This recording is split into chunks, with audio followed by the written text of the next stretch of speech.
Prions. Seigneur, nous te bénissons, nous te rendons toute la gloire, nous t'exaltons, nous te disons merci pour ce moment, Seigneur, que tu permets de passer dans ta présence. Viens nous transformer par ta parole au nom de Jésus. Amen, amen. Soyez bénis au nom de Jésus. Et donc, nous continuons avec ce message, l'homme spirituel. Et donc, nous avons commencé, il y a 2 dimanches, donc nous avons commencé donc, par faire la différence entre l'homme spirituel et l'homme charnel. Et bien qu'ils soient tous deux nés de nouveau, ils ont tous deux accepté le Seigneur Jésus comme sauveur et comme Seigneur, mais il y a une grande différence. Et cette grande différence, c'est que l'un de ces deux a donc continué sa croissance, n'est pas resté à l'état d'enfant de Dieu, car quand nous acceptons le Seigneur, Jésus, nous devenons enfants de Dieu, selon Jean 1, verset 11, verset 12. Mais quand nous croissons, donc c'est selon l'Esprit de Dieu, nous devenons fils de Dieu, seront donc Romains 8, 14. Et donc, l'autre a continué sa croissance, donc l'homme spirituel a continué donc sa croissance. Et nous avons continué pour dire que l'homme spirituel, il avait rencontré le buisson ardent. Et donc, c'est ce dont nous avons parlé donc le dimanche dernier. Il avait rencontré le buisson ardent, donc à l'image de Moïse sur le mont Sinaï, sur la montagne de l'Éternel qui avait donc rencontré le buisson ardent, j'allais dire. Moïse avait été sauvé des eaux, d'où son nom Moïse d'ailleurs, et avait été élevé au palais de Pharaon. À son âge adulte, il va voir ses frères de la même race, donc on va dire les Hébreux, il va voir les Hébreux. C'est alors qu'il assiste à une scène qui va tellement le bouleverser, alléluia, cette scène-là l'a tellement bouleversé qu'il décide d'intervenir. Et Moïse, voyant donc l'Égyptien en train de rouer de coups à l'Hébreu, qui est son frère de sang, on va dire. Et donc Moïse décide d'intervenir et il va tuer l'Égyptien. À la suite de ces événements, Moïse est contraint donc à fuir, à se retrouver donc dans le désert où il va rencontrer donc la fille de Jéthro, où ils vont avoir 2 enfants. Mais c'est là-bas aussi, pendant ce temps dans le désert, que Moïse va rencontrer donc le buisson ardent, parce qu'il avait fui, parce que Pharaon donc avait eu vent de cette scène, avait eu vent donc de ces événements. Donc Moïse avait agi de façon charnelle, il a vu comment son frère souffrait, il a voulu le sauver et donc de façon charnelle, il a réagi. Mais Moïse va vivre donc dans le désert où il fait la rencontre donc du buisson ardent sur la montagne de l'Éternel et Moïse va devenir quelqu'un d'autre, il va devenir un homme spirituel, il va devenir celui-là maintenant par qui le Seigneur va sauver Israël. Et il va retourner en Égypte, confronter les Égyptiens, confronter Pharaon, confronter même les Hébreux, parce qu'on se souvient, quand il avait tué l'Égyptien, l'un de ses frères lui avait dit, pendant qu'il voulait simplement régler une bagarre en 2 Hébreux, ils lui ont dit, mais qui t'a établi chef sur nous, ou bien tu veux me tuer comme tu as aussi tué à l'Égyptien. Alléluia. Et donc Moïse qui a été transformé donc par la parole de Dieu, transformé donc par sa rencontre avec le buisson ardent, j'allais dire, par le feu de Dieu, va devenir quelqu'un de surnaturel, quelqu'un de spirituel, et il va retourner donc en Égypte. Et donc, nos versets de base disent ceci, 1 Corinthiens 2, verset 14 jusqu'au verset 16. Mais l'homme livré à lui-même, livré donc à ses sens, ne reçoit pas ce qui vient de l'Esprit de Dieu. À ses yeux, c'est pure folie et il est incapable de le comprendre. Alléluia. Il est incapable de le comprendre, car seul l'Esprit de Dieu permet d'en juger. Celui qui a cet esprit peut lui juger de tout, sans que personne ne puisse le juger, car il est écrit. Qui donc connaît la pensée du Seigneur et qui pouvait l'instruire? Mais nous avons la pensée de Christ.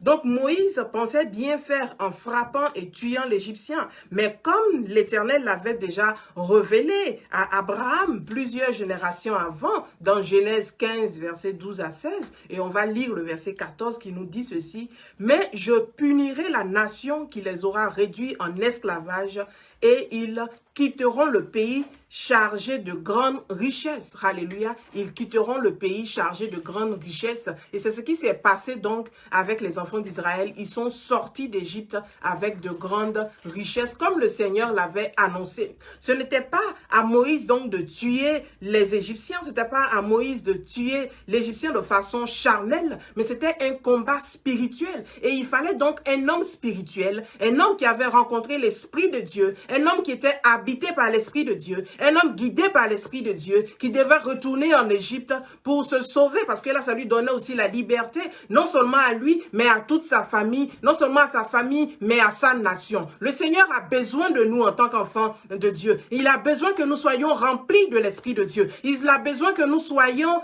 guidés par l'Esprit de Dieu, que nous fassions notre propre rencontre avec ce buisson ardent, avec ce feu ardent, afin que nous puissions nous-mêmes aller non seulement nous sauver, mais sauver nos familles. C'est ainsi que nous pourrons juger de tout. Parce que Moïse va comprendre alors que ce n'est pas un combat charnel, mais c'est un combat purement spirituel. Alléluia. Et donc, c'est ce dont nous avons parlé la semaine dernière. Certains combats que nous traversons sont des combats spirituels. Certains combats que nos familles traversent sont des combats spirituels. Mais c'est l'homme spirituel qui peut en juger. C'est l'homme spirituel qui peut se rendre compte que, attention, ce que traverse ma famille, ce que traversent les femmes de ma famille, elles ne se marient pas, elles n'ont pas d'enfants, elles vivent certaines situations, elles sont dans des foyers, mais les hommes les maltraitent. C'est l'homme spirituel qui peut comprendre ces choses. Alléluia. C'est l'homme spirituel qui en juge, qui analyse, qui comprend, qui scrute ces choses pour comprendre qu'en fait, ce que je traverse, parce que cette souffrance-là, maintenant, Moïse va la comprendre. Ce que je traverse, ce que ma famille traverse, ce que mon peuple traverse, n'est pas simplement physique. Ça ne s'arrête pas à ce que nous voyons. Moïse a vu la souffrance de son peuple et il voulait les sauver. Il voulait les sauver. Mais il a compris après, en rencontrant le buisson ardent, que Dieu lui-même devait partir. Et Dieu a dit à Moïse, il dit, je serai avec toi. Dans Exode, il dit, je serai avec toi. Et donc, nous devons retourner en Égypte pour sauver nos maisons, pour sauver nos familles, pour nous sauver nous-mêmes. Mais cette fois-ci, pas de façon charnelle, mais cette fois-ci avec l'Éternel des armées. Cette fois-ci avec le roi de gloire. Cette fois-ci avec celui qui combat et qui ne perd jamais ses combats. Moïse devait être, alléluia, conduit par l'Esprit de Dieu pour retourner donc en Égypte et aller délivrer son peuple. Le Seigneur nous attend, le Seigneur t'attend, le Seigneur m'attend pour que nous marchions selon l'Esprit de Dieu, pour que nous soyons des hommes spirituels, afin que nous puissions faire ce combat-là, de délivrer nos familles, de délivrer nos maisons, de délivrer nos nations. La création entière attend avec un ardent désir la révélation des enfants de Dieu, la révélation des fils de Dieu. Ceux-là qui sont conduits par l'Esprit de Dieu. Ceux-là qui sont arrivés donc à l'âge mature, qui ne sont pas restés enfants. Alléluia. Et donc c'est ce dont nous avons parlé la semaine dernière. Et donc l'homme spirituel juge de tout, il analyse, il comprend, il décode. Alléluia. Il décode les situations. Il décode les situations. Ainsi, pour reconnaître quelle est la stratégie. Alléluia. Quelle est la stratégie de combat? Tout ça se fait par l'Esprit. Quand Moïse est rentré, il est rentré en Égypte. La première fois, il a demandé à Pharaon, la première plaie, Pharaon ne les a pas laissés, la deuxième, la troisième, jusqu'à la 10e. Et le Seigneur lui a dit, cette fois-ci, la plaie que je vais envoyer sur l'Égypte, il va vous laisser partir. Mais pendant tout ce temps, Moïse était cette fois-ci géré par l'Esprit de Dieu. Il était cette fois-ci conduit par l'Esprit de Dieu. C'est Dieu qui nous donne la stratégie de combat. Ce n'est pas à nous de frapper l'Égyptien. Ce n'est pas à nous de rouiller de coups les personnes qui attaquent nos maisons, qui attaquent nos familles. Mais c'est Dieu lui-même qui va les frapper. D'ailleurs, il a dit, ces Égyptiens que vous voyez aujourd'hui, vous ne les verrez plus jamais. Et toute l'armée donc de Pharaon a été engloutie donc dans cette mer-là. Parce que Dieu lui-même a mené le combat. Et donc le combat n'est pas charnel forcément. L'homme spirituel juge de tout, il analyse tout, il comprend que ça c'est un combat spirituel, il comprend que ça c'est un combat charnel, il comprend les choses. Alors la Bible nous dit dans Romains 8 au verset 14, car tous ceux qui sont conduits par l'Esprit de Dieu sont fils de Dieu. Ils ont quitté donc cet état d'enfant de Dieu, ils sont devenus fils de Dieu, ils sont devenus filles de Dieu, j'allais dire. Et donc aujourd'hui nous allons continuer. Et s'il y avait un sous-titre donc à donner au message d'aujourd'hui, l'obéissance à l'Esprit. L'obéissance à l'Esprit de Dieu. Et comme d'habitude, donc je mettrai en légende le lien pour le message précédent. On pourra alors le visiter ou encore le revisiter. Oui, l'homme spirituel juge de tout. Alléluia. Et donc, Jésus pouvait dire dans Jean 10 au verset 27, je vais lire la version Semeur et la version Louis II. Jean 10 au verset 27. Mes brebis écoutent ma voix. Je les connais et elles me suivent. Je les connais et elles me suivent. Et donc ça, c'est la version Semeur. Mais la version Louis II, à laquelle on est sûrement habitué, nous dit ceci, Jean 10, 27.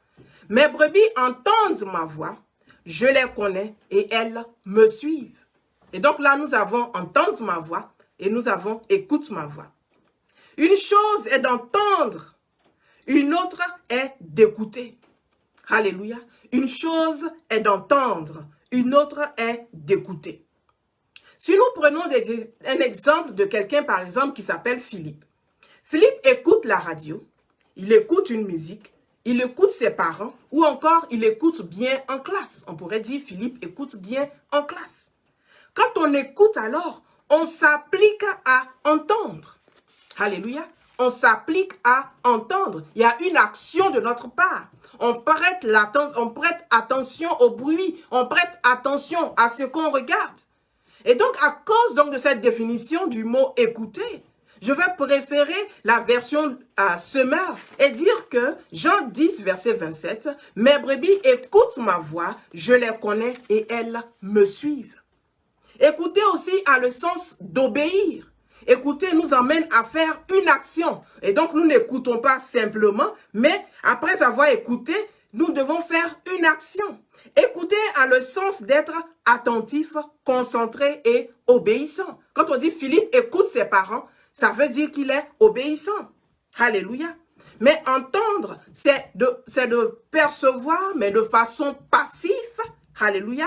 Un son, un bruit. Et donc, on ne s'attend pas à ce son. On n'a pas demandé ce son forcément parce qu'on n'a pas allumé la radio, la télévision, on n'est pas en train de parler à quelqu'un, mais on entend un bruit. Et donc, de façon passive, donc on est soumis à ce bruit-là. Et donc, on l'entend. Et donc, ce n'est pas de notre fait, mais on entend quand même. Par exemple. Et donc, revenons à notre verset en utilisant la version Semeur, comme je le disais. Jean 10, verset 27 va nous dire, la version adaptée, je vais dire, « Mes brebis écoutent attentivement ma voix. Mes brebis écoutent mes instructions. Mes brebis écoutent donc mes directions. Elles se concentrent sur ce que je dis. Elles se focalisent sur ce que je dis. Elles font attention à ce que je dis. » Alléluia. Dans l'intention donc de m'obéir, je les connais et elles me suivent. Et donc nous écoutons dans l'intention donc d'obéir. Et donc écouter nous amène à faire une action ou des actions. Ainsi, nous sommes des brebis de Jésus quand nous écoutons la parole de Dieu, quand nous écoutons ce qu'il nous dit avec l'intention d'y obéir. Écouter donc à deux parties. On écoute dans l'intention d'obéir. Donc on écoute, le son nous vient, la parole nous vient, l'instruction nous vient, mais la deuxième partie donc c'est l'obéissance. L'obéissance. Et c'est en obéissant donc à cette parole que de plus en plus nous devenons spirituels. Parce que la vie chrétienne est une vie de croissance. On a pris donc l'image de l'enfant, celui-là qui a donné sa vie au Seigneur Jésus. Et on prend l'image donc du Fils, celui-là qui est guidé par l'Esprit de Dieu. Et donc nous passons de l'état d'enfant à fils en faisant quoi? En écoutant la parole de Dieu, avec l'intention d'obéir et en obéissant à cette parole. De sorte que nous changeons donc de statut. d'enfants, nous devenons fils. Et donc Jacques au verset 25 nous dit ceci, « Mais celui qui aura plongé les regards dans la loi parfaite, la loi de la liberté, et qui aura persévéré, n'étant pas un auditeur oublieux, mais se mettant à l'œuvre, celui-là sera heureux dans son activité. » Quand nous plongeons nos regards dans la loi parfaite, c'est-à-dire la parole de Dieu, c'est-à-dire l'enseignement de Dieu, quand nous plongeons nos regards dans la loi parfaite, nous ne devons pas être des auditeurs oublieux, mais au contraire, parce que Jacques va nous dire que si nous regardons la parole de Dieu qui est pour nous un miroir nous sert donc à enlever les imperfections. Et donc, si nous regardons le miroir et que nous retournons, c'est comme si nous avons oublié notre visage. En fait, nous regardons la parole de Dieu pour ressembler de plus en plus à la parole de Dieu, pour devenir comme la parole de Dieu. De sorte que quand nous partons de là, nous avons cette image-là en nous. Chacun quand même sait à quoi il ressemble, même s'il n'est pas devant un miroir. Et donc, quand nous regardons la parole de Dieu, nous devons savoir à quoi nous devons ressembler ou à quoi nous ressemblons. Nous ne devons pas être des auditeurs oubliés. Et donc, nous regardons, nous écoutons la parole de Dieu avec l'intention d'obéir. Alors, la Bible nous dit que celui-là sera heureux dans son activité. Écoutez donc la parole de Dieu, écoutez la voix de l'Esprit, demande de faire des actions. Parce qu'il dit se mettant à l'œuvre. Donc, tu écoutes et tu te mets à l'œuvre. Et donc, se mettant à l'œuvre, demande de faire des actions. Et donc, écouter la parole de Dieu, demande de faire des actions, doit nous amener à obéir à Dieu, doit nous amener à changer de vie. On dira d'un employé, par exemple, qu'il a écouté les instructions de son employeur, il a écouté les instructions de son maître, si dans ses actions, nous voyons bien que nous pouvons voir dans ce que son maître lui a demandé. Et donc, quand on verra un changement d'attitude, ainsi on verra que, justement, cet employé-là, il écoute ce que lui dit son employeur. C'est comme ça. En tant que parent, on dira d'un enfant qu'il nous écoute quand il fait ce qu'on lui dit. Il peut nous entendre, mais il ne fait pas ce qu'on lui dit. On dira, tu n'écoutes pas. Donc, écouter demande des actions.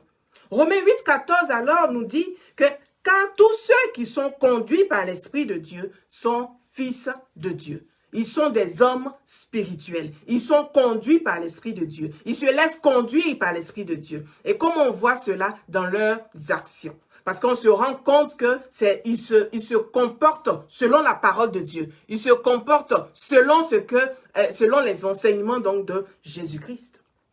Nous devons être conduits par l'Esprit de Dieu. C'est-à-dire qu'on entend sa voix. On perçoit sa voix, même j'allais dire, on écoute sa voix et on se laisse conduire par cette voix donc du Saint-Esprit. Ainsi, nous parviendrons à la maturité. Nous parviendrons à l'état de fils de Dieu, prêt à juger de tout. Et donc, ce n'est pas à n'importe qui de juger, mais c'est seulement à l'homme spirituel, à ce fils de Dieu-là qui a atteint la maturité. Nous avions dit au tout début de cet enseignement que Paul avait écrit donc cette première lettre aux Corinthiens donc pour deux raisons. Et la première raison, c'est qu'il avait entendu donc parler des divisions donc qui existaient au milieu dans cette église de Corinthe. Mais voici ce que Paul va leur dire. Paul leur dit d'entrée de jeu dans 1 Corinthiens 5, lisons les versets 5 et 6. 1 Corinthiens 1, versets 5 à 6. En effet, vous avez été comblés en lui, c'est-à-dire en Jésus-Christ, dans tous les domaines, en particulier celui de la parole et celui de la connaissance, dans la mesure où la vérité dont le Christ est le témoin a été fermement établie chez vous. Alléluia. La vérité dont Christ est le témoin a été fermement établie chez vous. Qu'est-ce que Paul est en train de dire? Paul est en train de dire, je sais que vous avez été bien enseignés. Alléluia. Il dit, la vérité de Christ a été établie chez vous. Mais s'il y a des problèmes, parmi vous, ce n'est pas que vous avez reçu un mauvais enseignement. Parce que moi, Paul, je sais que je vous ai enseigné. Je sais que je vous ai bien enseigné. Je sais que je vous ai enseigné selon la parole de Dieu, selon la vérité de Christ.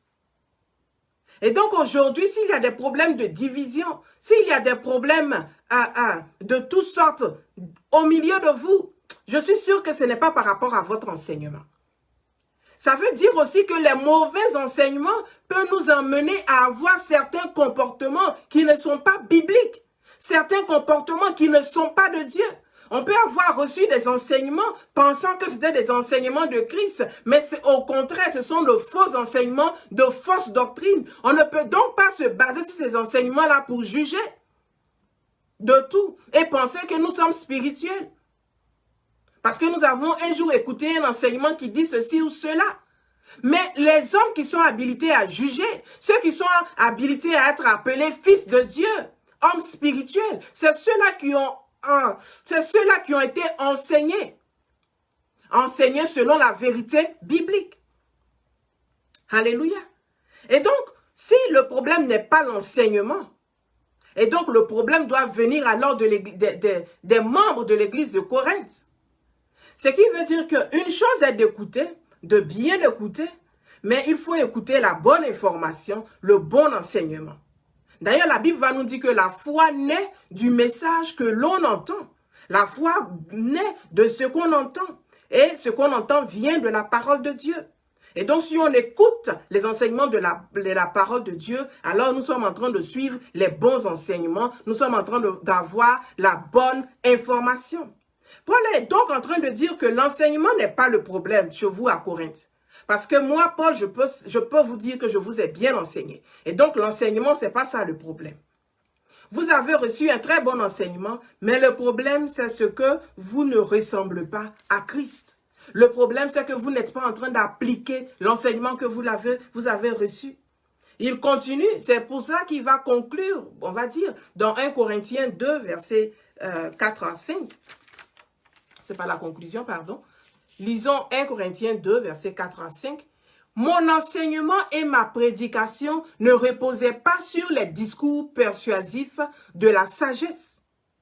Alléluia, de la sagesse humaine, mais sur une action manifeste de la puissance de l'esprit. Verset 5 nous dit, ainsi votre foi a été fondée non sur la sagesse humaine, mais sur la puissance de Dieu. Sur la puissance de Dieu. Donc l'église de Corinthe a reçu un enseignement, non un enseignement basé sur la sagesse humaine, mais un enseignement basé sur la puissance de l'esprit, un enseignement basé sur l'esprit de Dieu, un enseignement basé sur la vérité de Christ. Ainsi, cette sagesse spirituelle sera reçue par des chrétiens matures. Alléluia. L'enseignement a été donné, la sagesse spirituelle a été donnée, mais qui va recevoir et qui va se comporter de cette façon-là? Il faut des chrétiens matures. Et donc, si vous vous attardez sur le fait que moi, mon père spirituel est un tel ou un tel autre, des chrétiens qui se frappent de part et d'autre, ils se frappent parce que non, tu as mal parlé à mon papa, à mon père spirituel, à ma mère spirituelle. On s'attarde sur des discours vraiment qui n'ont pas de sens, enfantins. Des chrétiens, des gens qui se font appeler chrétiens et qui s'insultent sur la toile, qui s'insultent sur Facebook. Alléluia. Aujourd'hui, on peut voir du tout sur la toile. Il y a du tout. Des commentaires, mais tu te demandes, mais tu es conduit par quoi? En écrivant ce commentaire, qui est derrière? Quel esprit te motive? Est-ce l'esprit de Dieu? On va se donner des réponses sur les réseaux sociaux, des réponses qui n'ont rien de spirituel, des réponses qui ne viennent sûrement pas de l'esprit de Dieu. Des chrétiens qui s'insultent. Et des pères spirituels, des mères spirituelles, soi-disant, qui vont maudire les enfants spirituels. Sur la base, il m'a fait ceci ou il m'a fait cela. Quel esprit nous anime? Quel esprit? Quel esprit? L'église de Corinthe pouvait dire, certains disaient, moi je suis de Paul, Paul c'est mon père spirituel, c'est Paul qui a le bon enseignement, c'est lui qui a la bonne doctrine, moi je suis d'Apollos, et ils vont se frapper, ils ne se parlent plus, il y a des clans, celui-là supporte tel prophète, celui-là est pour tel autre prophète. Nous sommes chrétiens. Sommes-nous chrétiens? Sommes-nous enfants de Dieu? Sommes-nous fils et filles de Dieu? Sommes-nous des gens spirituels? Paul va nous dire, est-ce que Christ peut être divisé? Est-ce que moi, Paul, je suis mort pour vous? Est-ce que j'ai été crucifié pour vous? Nos pères spirituels, nos mères spirituelles, pour lesquels on se bat, pour qui on se bat, sur les réseaux sociaux et même dans les rues, sont-ils morts à la croix pour nous sauver? Sont-ils morts à la croix pour nous donner la vie? Ce sont des comportements enfantins, ce sont des comportements charnels qui prouvent que nous n'avons pas reçu l'Esprit de Dieu. Nous n'avons pas rencontré le buisson ardent. Une chose est de rencontrer le buisson ardent, une chose est de rencontrer l'Esprit de Dieu, mais une autre est de suivre ce que nous dit l'Esprit. L'homme spirituel juge de tout. Et si l'homme spirituel verra un commentaire maladroit, mais en aucune façon, il va répondre à ce commentaire-là de façon maladroite aussi, en insultant. Absolument pas. Parce que l'homme spirituel juge de tout. Il analyse. Il comprend. Il sait qu'il est le sel de la terre. Il sait qu'il est la lumière du monde. Alléluia. Qui sommes-nous? Des enfants? Des fils, des hommes charnels, des chrétiens qui n'ont jamais grandi, qui sont restés à l'état d'enfants. De sorte qu'il y a des divisions, des séparations dans l'église. Ce sont des comportements purement charnels. Quel esprit nous guide? Alléluia. Alléluia. Il y a un manque de sagesse. Un manque de sagesse, non de sagesse humaine, non de sagesse des grands de ce monde, mais de sagesse spirituelle. Et cette sagesse spirituelle-là, c'est seul le Saint-Esprit qui nous la donne. C'est seul l'Esprit de Dieu qui nous donne la sagesse spirituelle. 1 Corinthiens 2, verset 9, verset 10. 1 Corinthiens 2, verset 9, 10. La Bible nous dit ceci. Mais comme le dit l'Écriture, il s'agit de ce que l'œil n'a pas vu et que l'oreille n'a pas entendu, ce que l'esprit humain n'a jamais soupçonné, mais que Dieu tient en réserve pour ceux qui l'aiment. Alléluia. Verset 10 nous dit, « Or, Dieu nous l'a révélé par son esprit. L'esprit, en effet, scrute tout, mais les pensées, même les pensées les plus intimes de Dieu. » Et donc, cette sagesse spirituelle qui nous permet de nous comporter décemment, cette sagesse spirituelle-là vient de l'Esprit de Dieu. Et l'homme spirituel bénéficie donc de cette sagesse spirituelle. L'homme spirituel reçoit la direction de l'Esprit de Dieu qui est capable de scruter tout, d'analyser tout. D'ailleurs, c'est ainsi que Salomon, le roi Salomon, a pu avoir donc la bonne stratégie pour comprendre qui était la vraie mère du bébé vivant. Dans 1 Roi 3, versets 16 à 28, on a tout le récit. 1 Roi 3, versets 16 à 28, on a tout le récit, mais on va lire les versets 25 et 26.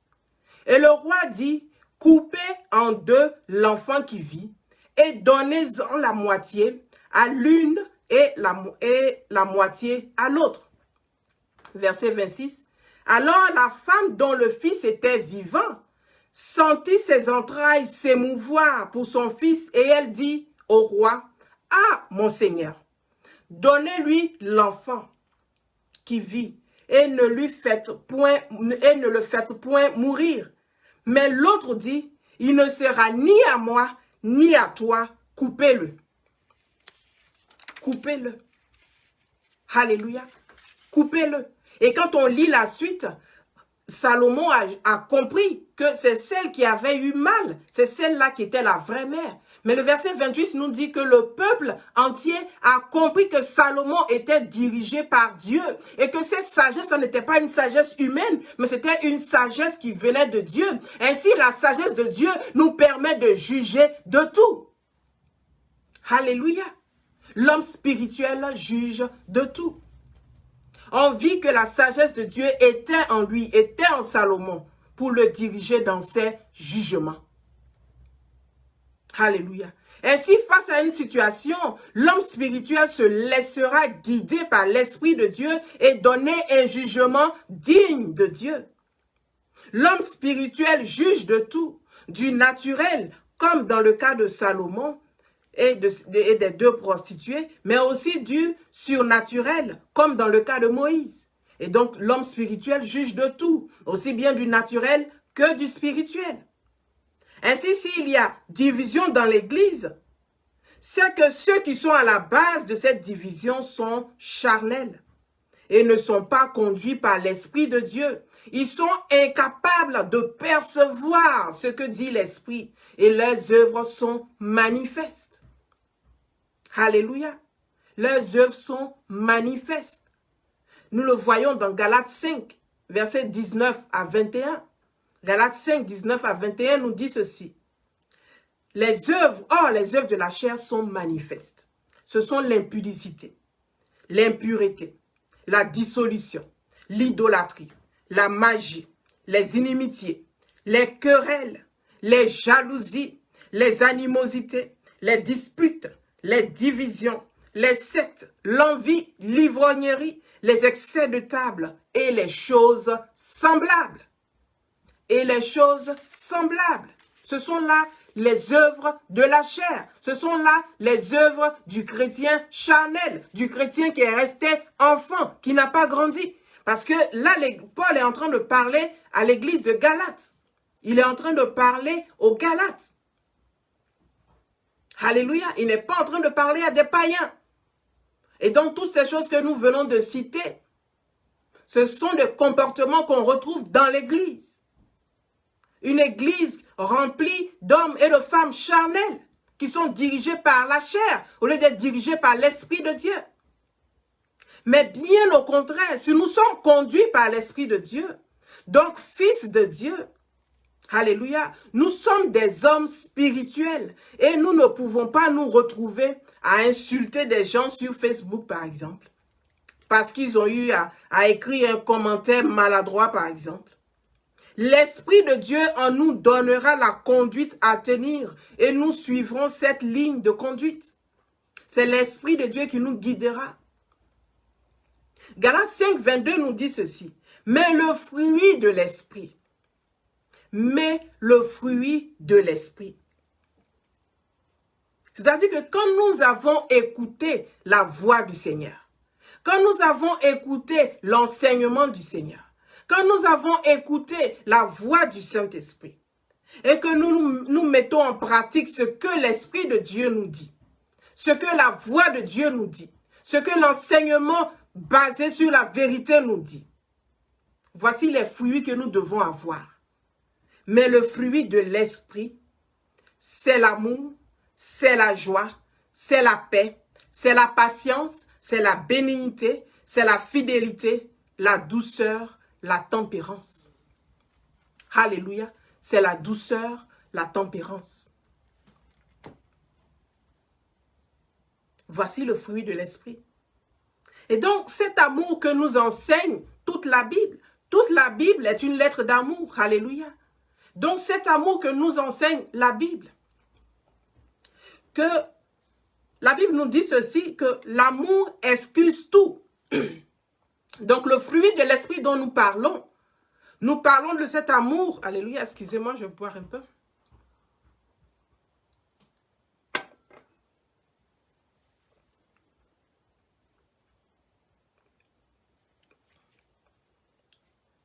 Amen. Et donc, cet amour que nous enseigne la Bible, comme je le disais tantôt, l'amour qui excuse tout, cet amour qui pardonne tout. Alléluia. Cet amour qui pardonne, qui excuse. Et donc, le manque de pardon est un péché. C'est un manque d'obéissance à la parole de Dieu, un manque d'obéissance à l'Esprit de Dieu, le manque de pardon. Et prouve tout simplement que nous sommes charnels, que nous ne sommes pas conduits par l'Esprit de Dieu. Et que ce n'est pas l'Esprit de Dieu donc qui est en nous. Si nous manquons donc de pardon. Parce que l'amour de Dieu nous enseigne de pardonner. L'amour de Dieu nous enseigne d'excuser. Et donc si on parle de joie, cette joie que nous donne notre espérance en Christ, notre espérance à la parole de Dieu. On le voit là dans Néhémie 8, le verset 10. On va lire la dernière partie, on va l'appeler B. Néhémie 8, 10b, on va dire. Il dit, ne vous affligez pas, car la joie de l'Éternel sera votre force. La joie de l'Éternel, le peuple d'Israël était en pleurs, ils étaient en train de crier, ils se lamentaient. Mais Néhémie va leur dire, ne vous affligez pas, car la voix de l'Éternel sera votre force. Et donc, l'homme spirituel, quand on lui apprendra une mauvaise nouvelle, alléluia, il ne va pas se rentrer à la maison et se mettre à battre sa femme. Il ne va pas rentrer à la maison et se mettre à battre ses enfants. Car l'homme spirituel qui écoute la parole de Dieu aura pour produit, aura pour fruit la joie. Et d'où vient cette joie? La Bible nous dit que la joie nous vient de l'Éternel. La joie de l'Éternel est notre force. Et donc notre joie vient de l'Éternel. Mais notre joie vient de l'espérance que nous avons à l'Éternel. Des promesses de Dieu. Alléluia.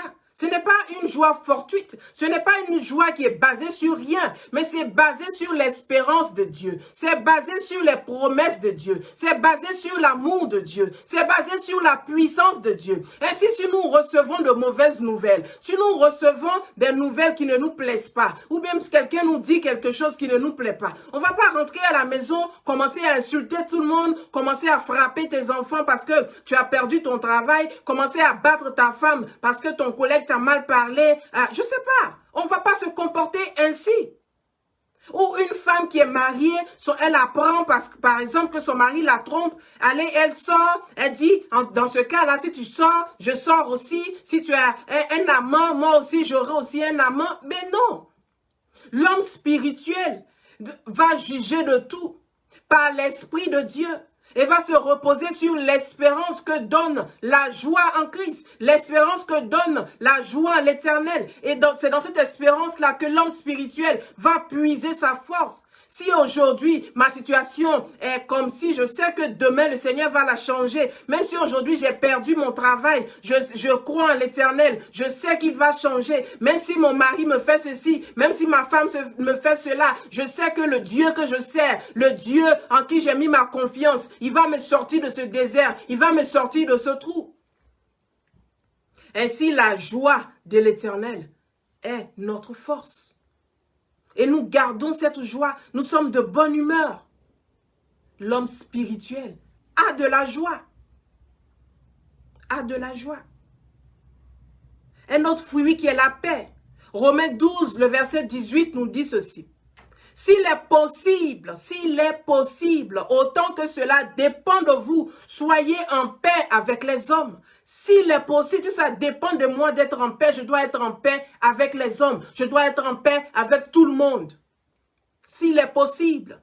C'est-à-dire qu'on va être en paix si cela est conforme à la parole de Dieu. On sait que Jésus lui-même a dit qu'il est venu sur la terre afin de mettre inimitié entre les pères et leurs enfants, entre des amis. Alléluia. Mais si cela dépend de nous, si cette paix-là dépend de nous, nous devons nous efforcer pour établir la paix. Nous devons nous efforcer pour amener la paix partout où nous allons. Pas que quand nous arrivons dans un endroit, c'est la discorde. Parce que nous calomnions, nous parlons de celui-ci. Quand il y a deux personnes, quand la troisième personne n'est pas là, on va dire, tu as vu ce qu'elle a fait, tu as vu ce qu'il a fait, et nous emmenons la discorde, la division partout où nous arrivons. Non, s'il est possible, autant que cela dépend de nous, nous devons envoyer la paix partout où nous allons.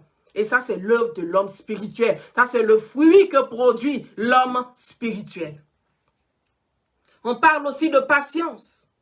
Romains 12, 12 nous dit ceci. Réjouissez-vous en espérance. Soyez patients dans l'affliction. Persévérez dans la prière. Soyez patients dans l'affliction. La patience, alléluia, c'est-à-dire que quand nous traversons une situation difficile, nous n'allons pas compromettre notre croyance chrétienne, nous n'allons pas compromettre notre vie chrétienne parce que nous sommes dans une situation difficile. Bien au contraire, nous allons, par notre espérance au Seigneur, être patients. Alléluia, être patients. On va attendre le temps de Dieu. On va attendre ce que le Seigneur veut faire. Et donc, l'homme spirituel ne cherchera pas des raccourcis. Mais si je détournais les biens, par exemple, qu'on m'a confiés, ainsi, je pourrais moi-même faire mes affaires, je pourrais moi-même faire ceci, je pourrais m'occuper de moi-même et nous adonnons au vol. Parce que nous traversons des situations difficiles. Mais l'homme spirituel va attendre. L'homme spirituel va être patient. Il va attendre le temps de Dieu. Il ne cherchera pas à régler ses problèmes lui-même. Alléluia. L'homme spirituel, la femme spirituelle, si elle n'a pas d'enfant, si elle n'enfante pas, si elle est même stérile, elle a été déclarée stérile, elle n'ira pas voir un marabout, elle n'ira pas rechercher à quelqu'un pour lui faire des incantations pour avoir des enfants. Alléluia. Elle va attendre le temps de Dieu. La patience est l'un des traits de l'homme spirituel. Alléluia. L'homme spirituel est patient et cette patience est le fruit de l'Esprit de Dieu dans sa vie. On parle encore de douceur. Proverbe 15, le verset 11 nous dit ceci. Une réponse douce calme la fureur, tandis qu'une parole dure augmente la colère. La colère. Jésus pouvait dire, laissez venir à moi les petits enfants. Je ne pense pas que si Jésus faisait peur, s'il n'était pas doux, s'il n'était pas tendre, les enfants allaient vouloir aller vers lui. Parce qu'on se rappelle, les enfants voulaient aller voir Jésus et les disciples les en empêchaient. Alors Jésus va dire, laissez venir à moi les petits enfants. Alléluia.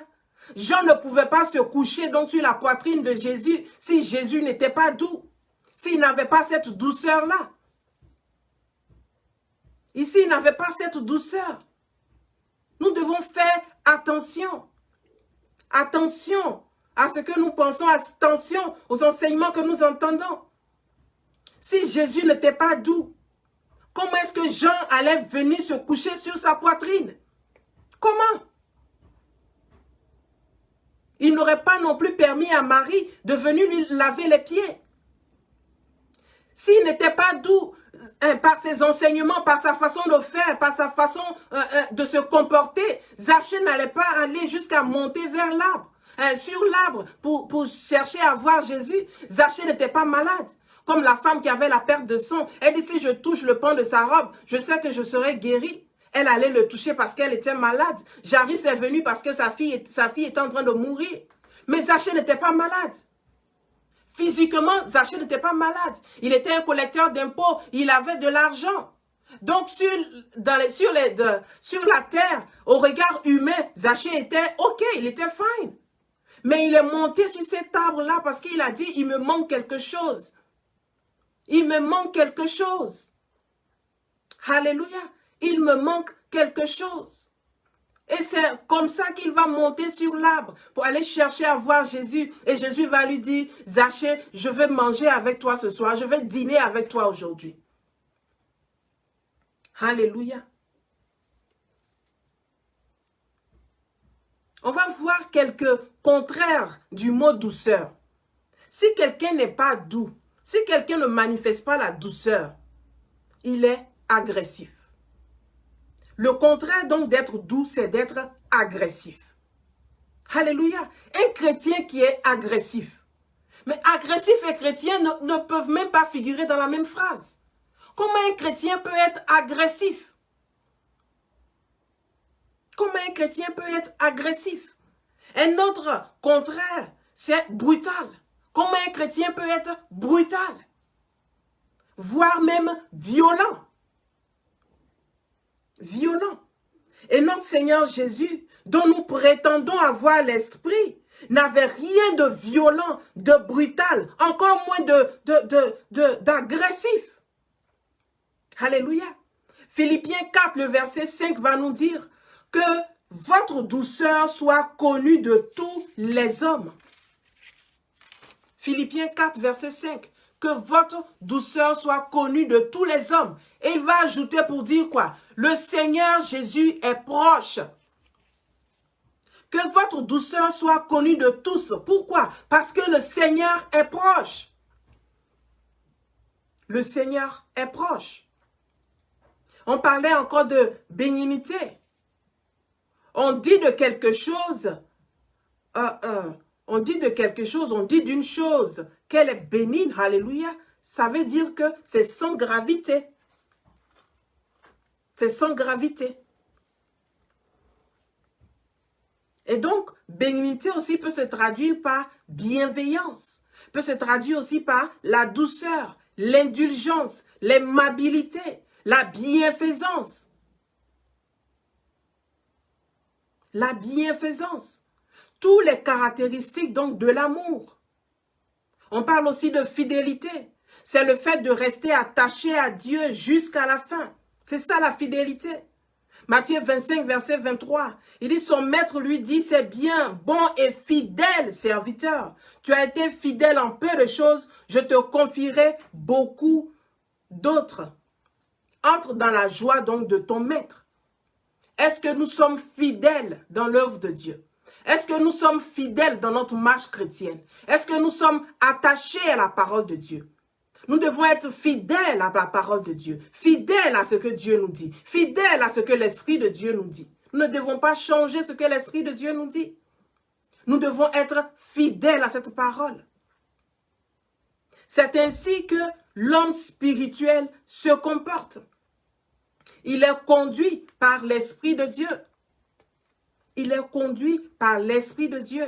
Il écoute les enseignements et il les met en pratique. Il devient ainsi la lumière du monde. Il devient ainsi le sel de la terre. La Bible nous dit, si le sel perd sa saveur, comment la lui rendra-t-on? Comment la lui rendra-t-on? Nous devons tout faire pour garder notre saveur. Et comment garder notre saveur?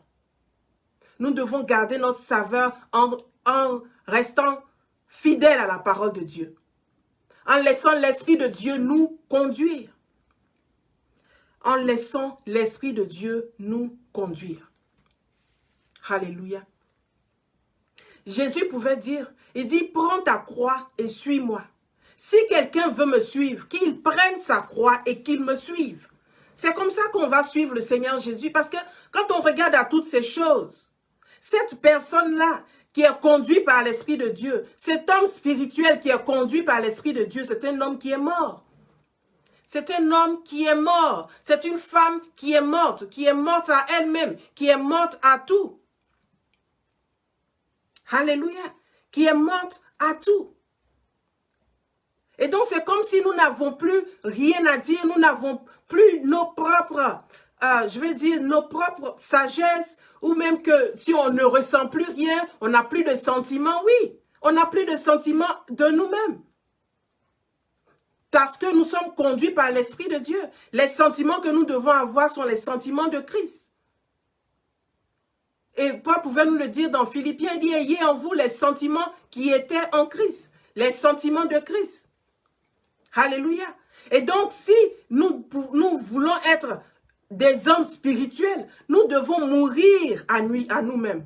Jésus dit, si quelqu'un veut me suivre, qu'il prenne sa croix et qu'il me suive. Mais si nous sommes des imitateurs de Christ, comme Paul pouvait dire, soyez mes imitateurs comme je le suis de Christ, nous devons prendre nos croix et, excusez-moi, j'ai quelque chose dans l'œil.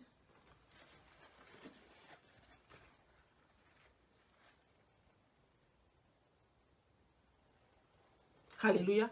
Nous devons donc prendre nos croix et aller où? À Golgotha. Alléluia. Parce que Jésus-Christ a pris sa croix, il est allé à Golgotha. Il n'est pas en train de nous demander de faire des choses que lui-même n'a pas fait. Justement, Jésus est venu sur la terre pour nous montrer le chemin. Il est venu sur la terre, il dit, je suis le chemin, la vérité et la vie. Il est venu sur la terre pour nous montrer le chemin, pour nous montrer comment nous conduire. Comment nous conduire? C'est l'Esprit de Dieu qui a conduit Jésus à Golgotha. C'est l'Esprit de Dieu qui a dit à Jésus, oui, prends ta croix, suis-moi. Prends ta croix, va à Golgotha. Et donc, si nous voulons suivre Jésus, nous devons prendre nos croix. Mais pour aller où? Pour aller à Golgotha. Et à Golgotha, qu'est-ce qui s'est passé? Jésus a été crucifié. À Golgotha, nous devons être aussi crucifiés. Quand Jésus dit, prends ta croix et suis-moi, ce n'est pas juste prendre ta croix et languir, prendre ta croix et te promener, prendre ta croix et montrer à tout le monde, oui, je suis chrétien. Non, c'est prendre ta croix et suis-moi. Une chose est de prendre sa croix, une autre est de suivre le Seigneur Jésus. Nous devons prendre nos croix et suivre le Seigneur Jésus pour aller où? Pour aller à Golgotha, là où lui-même il est allé. Là où lui-même il est allé se faire crucifier. Et donc, nous devons crucifier la chair.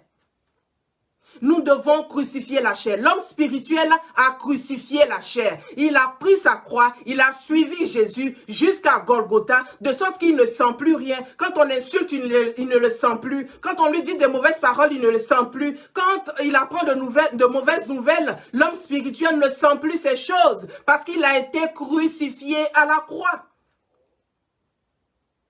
Galates 2, le verset 20 nous dit ceci. J'ai été crucifié avec Christ.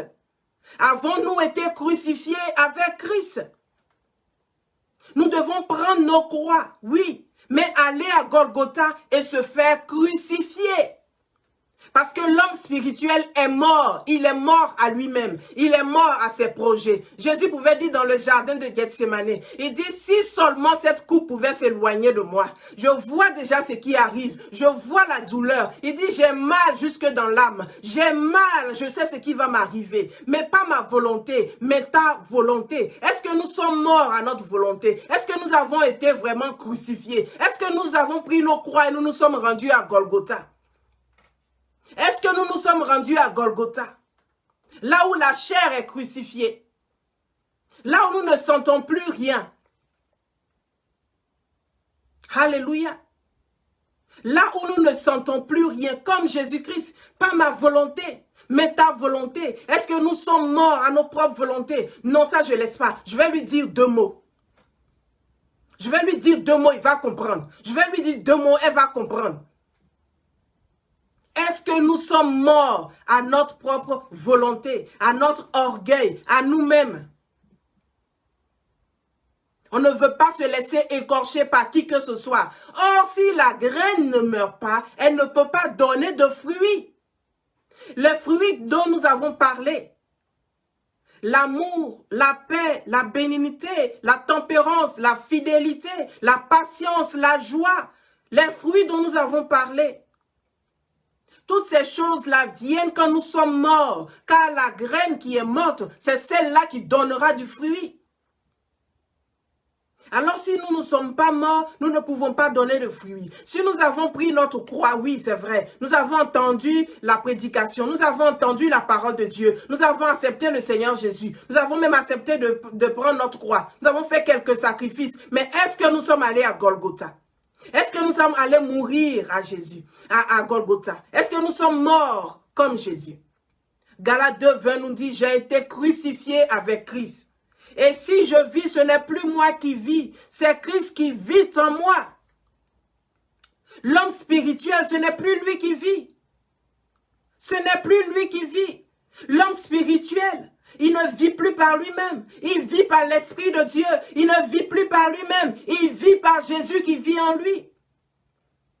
Si je vis maintenant dans la chair, ça veut dire que si vous voyez encore mon corps, si je vis dans la chair, je vis dans la foi au Fils de Dieu qui m'a aimé et qui s'est livré lui-même pour moi. Donc Paul est en train de dire, vous me voyez physiquement, c'est vrai. Si vous me voyez dans la chair, c'est vrai. Mais en réalité, ce n'est plus moi qui vis. En réalité, c'est Christ qui vit en moi.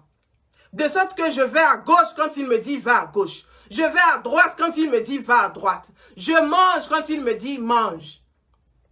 Alléluia. Le Seigneur est dans toutes ces choses. On a vu que les œuvres de la chair sont les excès de table. Je sais qu'à moi, le Seigneur m'a dit plusieurs fois, mais arrête de manger. Le Seigneur est dans tout. Tu manges quand le Seigneur te demande de manger. S'il te dit ne mange pas, tu ne manges pas. Paul dit, vous voyez ma chair, vous me voyez physiquement, mais en fait, ce n'est pas moi qui vis. Je suis contrôlé par l'Esprit de Dieu. Je suis contrôlé par l'Esprit de Dieu. La Bible nous dit, ne soyez pas remplis du Saint-Esprit. Ne soyez pas remplis, d'alcool. Ne soyez pas remplis de vin, mais soyez plutôt remplis du Saint-Esprit. Quand quelqu'un boit de l'alcool, qu'il est sous, on voit son comportement, il ne se contrôle plus, il est contrôlé par l'alcool. Il dit des choses même que le lendemain, on lui demande, il ne sait pas. Il va où l'alcool le conduit. Et donc, l'Esprit de Dieu en nous doit nous rendre sous. Alléluia. Et donc, si on dit des choses, on le dit par l'Esprit. Si on fait des choses, on les fait par l'Esprit. Paul dit, si je vis, ce n'est plus moi qui vis. J'ai été crucifié avec Christ à Golgotha. J'ai pris ma croix comme il me l'avait demandé et je l'ai suivi sur les chemins rocailleux. C'était pas facile, mais je l'ai suivi. Jésus lui-même, quand il a pris la croix, c'était pas facile. C'était lourd. Sa chair a été déchirée. Il est tombé, il s'est relevé, mais il est allé jusqu'à Golgotha. Jusqu'à Golgotha. Et donc Paul dit, vous pouvez me voir physiquement, mais ce n'est pas moi. Ce n'est pas moi. Je suis guidé, contrôlé, téléguidé même, j'allais dire, par l'Esprit de Dieu qui est en moi. Alors si je vis, ce n'est plus moi qui vis, mais c'est Christ qui vit en moi. Ainsi l'homme spirituel, il fera ce que Dieu lui dit. Il fera ce que Dieu lui dit, ce que lui dit l'Esprit de Dieu. Il est guidé par l'Esprit de Dieu. Ainsi, il pourra juger de tout. L'homme spirituel, c'est celui-là qui juge de tout parce qu'il perçoit ce que dit l'Esprit. Soyez bénis au nom de Jésus. Amen. Amen. C'est ici la fin donc de ce message d'aujourd'hui. Mais nous allons passer dans quelques minutes dans la prière. Et nous allons prier et demander à Dieu de nous aider à porter nos croix jusqu'à Golgotha, afin d'être crucifiés, afin d'avoir le fruit de l'Esprit. Car la graine qui ne meurt, celle qui ne meurt pas, celle qui n'est pas morte, ne peut pas porter de fruits. Seigneur, je veux prier pour tous ceux qui écoutent ce message en ce jour, et même ceux qui vont l'écouter plus tard. Je prie dans le nom puissant de Jésus de Nazareth, que non seulement nous prenions nos croix, pour suivre le Seigneur Jésus, mais que nous le suivons partout, que le chemin soit rocailleux, que le chemin soit difficile, que le chemin soit long, que nous soyons fidèles et que nous le suivons jusqu'à Golgotha, afin d'être crucifiés à notre chair, afin que nous puissions mourir au désir de la chair, car les désirs de la chair sont contraires à ceux de l'esprit. Alors, afin d'être guidés par l'Esprit de Dieu, Seigneur, nous devons être guidés par toi. Nous devons mourir à notre chair. Je veux prier, Seigneur, pour un frère, je veux prier pour une sœur qui est encore attachée aux œuvres de la chair, qui est encore attachée à ce que la chair, à la chair et à ses besoins. Je veux prier que toi-même tu nous libères des œuvres de la chair, afin que nous soyons crucifiés, Seigneur, pour que nous puissions dire comme Paul, si je vis, ce n'est plus moi qui vis, mais c'est Christ qui vit en moi. Je prie par le nom de Jésus, je prie au nom de Jésus, que si les œuvres de la chair t'avaient attaché, si les œuvres de la chair t'avaient empêché d'aller à Golgotha, là où nous sommes crucifiés avec Jésus-Christ, je prie qu'elle te relâche maintenant par la puissance de Dieu au nom de Jésus. Je prie au nom puissant de Jésus-Christ, car la Bible nous dit que si quelqu'un est en Christ, il est une nouvelle créature. Je prie que quelqu'un change de nature. Je prie que quelqu'un change de nature dans le nom puissant de Jésus, que le vieil homme disparaisse, que l'ancienne peau disparaisse, que l'ancienne vie disparaisse dans le nom puissant de Jésus de Nazareth, et que nous puissions tous porter nos croix jusqu'à Golgotha, là où nous sommes crucifiés avec Jésus-Christ, là où nous sommes crucifiés avec Jésus-Christ, afin de ressusciter avec lui des hommes spirituels, des femmes spirituelles, conduits par l'Esprit de Dieu. Que Dieu nous bénisse, au nom de Jésus. Amen.